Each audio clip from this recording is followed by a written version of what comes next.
These images and sounds were produced in a GCSE graphic design class. It's an expression of what can be achieved when inspiration and innovation combine at school. Here, the potential for creativity is as big as cyberspace, and that goes for both pupils and teachers across the curriculum.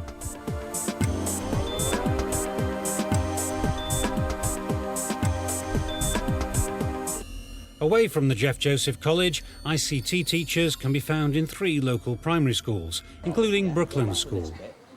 This is what movies use. They use a timeline. Things change over time.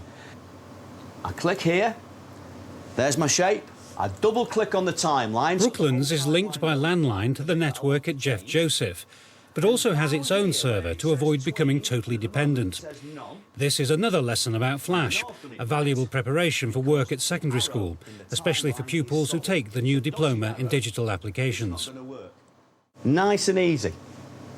We're introducing this at Year 6 here, mainly because it was a request from teachers. We have done web pages with Year 6, and this was a way of including some animation on those web pages. We go into primary schools, we teach classes like this one, share good practice with the primary school teachers, hopefully so they can take the programme forward on their own in future. There's no doubting the enjoyment these pupils get from ICT once it works for them. Nice ICT teacher, he teaches fun things and good lessons. Is he different to your other teachers? Yeah. In which way? Uses the computers more than writing. He sort of explains things more easily. It's kind of easy, but it's just got parts that it's really hard with, like editing it and stuff, the different texts. What's your favourite part of this subject? Watching it. Watching it? After, yeah. What exactly have you written there? Yo chicken, what's up? It's not a common Manchester expression, though. Nope. It's American. I'm not very good at this kind of thing. You've done that, all right, haven't you? Yeah, but I don't know what to do now. Well, Mr. Sutherland will tell you. Have you asked him? In snake, because I think that looks more like a snake. Not yet. Mr. Sutherland? Yes. Some help's needed here. Oh, right, what can I do for you? I don't know what to do now. Right, well, hang on. What we've got is somebody different. I'm a familiar face when the pupils who do come to Jeff Joseph, and I enjoy it. Is it a bit of a shock going from secondary to primary teaching? Yes. I mean, it's the demands of the children. Everybody's so keen, and everybody wants instant help, which is difficult. I mean, I've got nothing but admiration for primary school teachers who have to deal with this all the time. Right, we're nearly there. Make the change necessary. At Brooklands, Phil Cottis is both the head teacher and the ICT coordinator. Right, so it's going forward, it's making its left turn. We need to think about the time it takes from there to there before it starts to make its next turn. So that's your next step, is to work on that. All our software, which is held on the network and on the service, is held by Jeff Joseph. Managing a network is a very time-consuming and difficult job. Why not use the expertise that is available at a technology college? And that's what we do. We use their expertise to help us deliver our ICT curriculum. Being a technology college, they come across new initiatives. They are at the forefront of new initiatives. And that filters down to us, because if they want to start something up new and they want to expand it, then they come to Brooklands and say, well, do you want to take part in this initiative? Do you want to see how this goes? Brooklands also has its own specialists in ICT, who act as a cross between technicians and teaching assistants, managing the system, supporting staff, and also taking classes themselves. Angela Heap comes in 22 hours a week, while Anne Purchase works at the school full-time. I think in the school this size and the facilities we have, it's absolutely a necessity. I think the teachers don't have the time, and some of them the training that I've had, to be able to look at software, websites and research and learn all the things that there are. I mean, it's just moving forward so quickly all the time. I work with both Year 3 teachers and we plan the numeracy together, and that enables me to know the topics that we're going to cover for that week, to know the learning objectives for each lesson, and I can use that to plan my sessions up here in the ICT suite. Apart from classroom computers, the school has 2 suites with nearly 60 machines dedicated to ICT, one linked to Jeff Joseph College and the other with its own server. Can you please read it for me? Yeah. Can you say hello to Iko? The rooms are also used for other specialist lessons, like Italian, taught 1 day a week by a teacher paid for by the Italian government. The glove puppet works for nothing.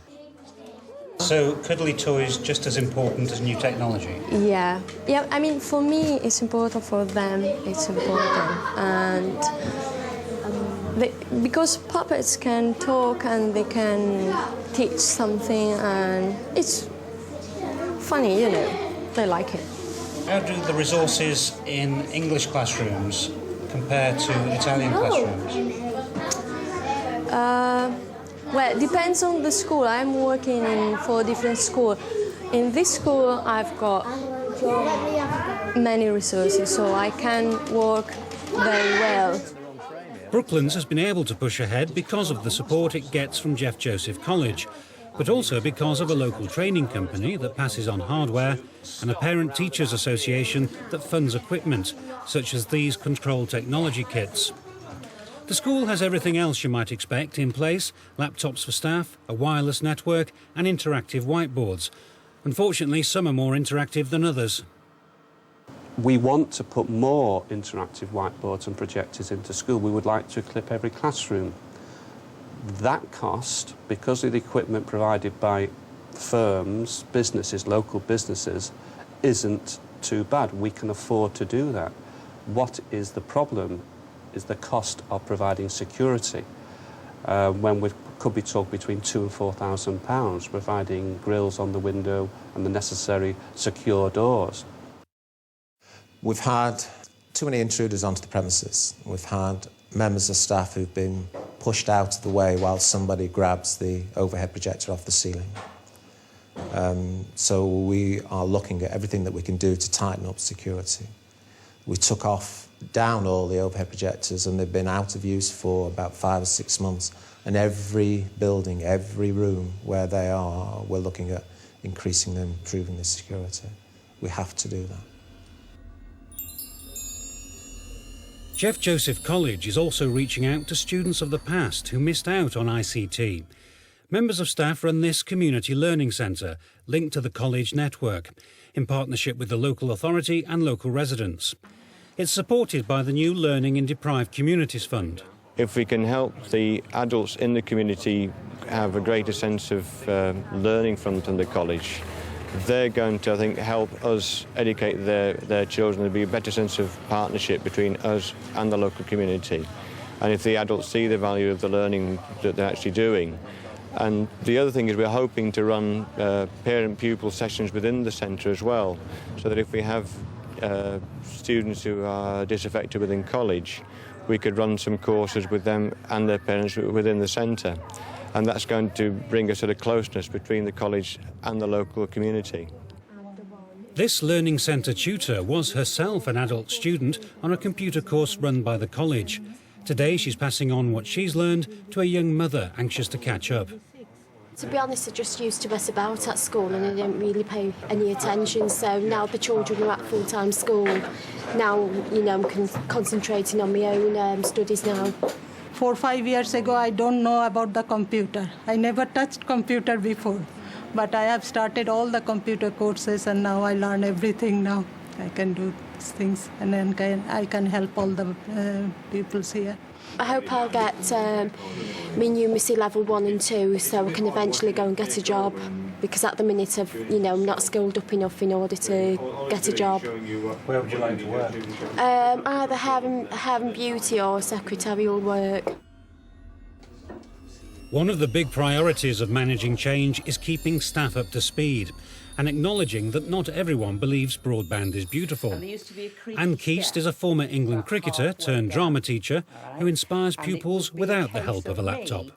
One of the things I hate about these things is that if I'm getting a problem with it, I'll ask for somebody's help, and a computer buff will not tell me, will literally just stretch across the keyboard, flash the fingers across the keyboard, and then say, well, that's it then, and then walk away doing something else. That absolutely annoys me tremendously for the simple reason I haven't seen what's happened. They've taught me nothing. I know nothing. So as a result, I still get this fear of the computers. And if I'm frightened of something, I'll just move back away from it. We ran an inset day on Monday, of which we ran workshop sessions looking at multimedia, of which within that we had 20 members of staff who were involved in that workshop session. I think that says something about staff want to learn, they want to get on board. You will always have staff in schools who say it's not for me, yeah? But what you do is you work with those who are enthusiastic and keen, and then you find that the rest of the staff usually come on board. Stuart. Anne did attend the workshop on the inset day, and the computer buffs have taken on board her comments. I don't think I could use it in my drama lessons because the kids are more expert than I am. They have more expertise. And so, therefore, I need to develop that, and I need to give myself time to come in here and stretch my own skills. Members of staff have taken advantage of the Teachers' International Professional Development Programme to look at ICT, amongst other things, at schools in Japan. They were gratified to find the technology was no more advanced in Tokyo than in Sale Moor, except when it came to video conferencing. We have tried video conferencing, and I've been to a number of schools where they use video conferencing, but I've never, ever really seen it used effectively. Now, that's my ignorance more than anything else. I'm sure I could go to a number of languages colleges and find out exactly where it is being used effectively. I was in Tokyo looking at education in Tokyo 18 months ago. I saw the video conferencing used there, but there were too many children standing around, very quiet, very embarrassed, very shy, so it's the first time they'd used it. And I've not really seen it used effectively yet. Of course, there's no point in having a network if it won't work. Our e-portal server, I don't think it's ever crashed, and we've never turned it off, and we've had it up and running for 4 years. Some of the Citrix servers, we've had them go down once a week.